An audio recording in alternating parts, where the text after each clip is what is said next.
দেখছেন যে রিপাবলিক বাংলার মহিলা সাংবাদিক কিভাবে অসুবিধা করছে, আপনারা দেখছেন হ্যাঁ, আপনারা কিন্তু দেখছেন, আপনারা দেখছেন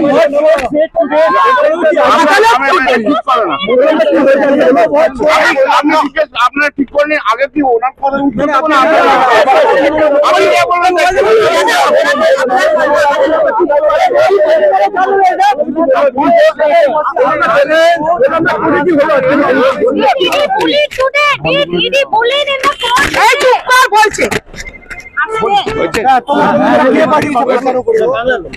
এটা যেটা দুজনেই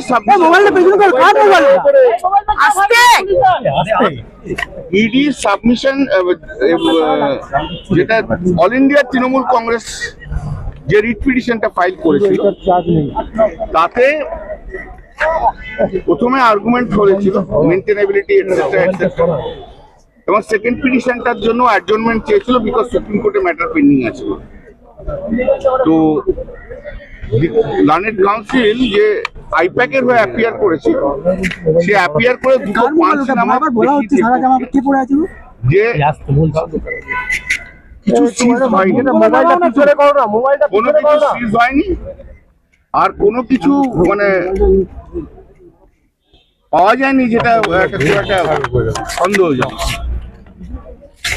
সেই জন্য এবং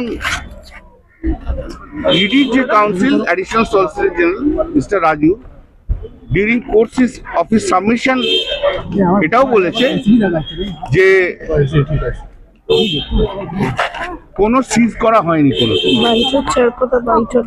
তাই জন্য জজ সাহেব রিট পিটিশন ডিসপোজ আপ করে দিলেন অন দেয়ার টার্মস যে কোনো কিছু সিজ হয়নি বলে, মানে তৃণমূল কংগ্রেসের আবেদন ছিল। সেকেন্ড রিট পিটিশনটা হচ্ছে ইডি যেটা ফাইল করেছিল, যেটাতে আমি অ্যাপিয়ার করেছিলাম মমতা ব্যানার্জির হয়ে। Mamata Banerjee as chairperson of all India Trinamool Congress, not chief minister of West Bengal. সেই মামলাটা ইডি টাইম চেয়েছে যে বিকজ ওরা সুপ্রিম কোর্টে ম্যাটার পেন্ডিং আছে, সুপ্রিম কোর্টে ম্যাটার পেন্ডিং থাকতে রয়েছে, অতএব তুমি মামলা এখন অ্যাডজন করে দাও। তো আমরা বলেছিলাম যে সুপ্রিম কোর্টে কি গ্রাউন্ডে চেয়েছে, দেখো সুপ্রিম কোর্টে মামলা করতে গেছে, যেহেতু বলে যে এর আগের দিন মানে কোর্টের এগেনস্টে অ্যালিগেশন করেছে, যে তখন জজ সাহেব বললো যে ঠিক আছে, আর আমরা বলেছিলাম যে আমরা we are agreeable to argue this matter, we are against this adjournment.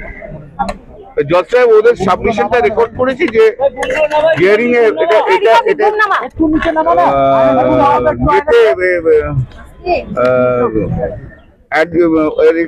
Record করেছে যে সেন্টার মানে ইডি অ্যাডজর্নমেন্ট চেয়েছে এবং আমরা মামলা করতে চেয়েছি, কিন্তু যেহেতু ইডি অ্যাডজর্নমেন্ট চেয়েছে সেই জন্য মামলা অ্যাডজর্ন করা হলো। সুপ্রিম কোর্টে মামলা হওয়ার পর সেই মামলা লিবার্টি দেওয়া রইল মেনশন করেন। সব ফাইল নিয়ে চলে গেছে মুখ্যমন্ত্রী, আদালতে জানালো ইডি, কি বলবে?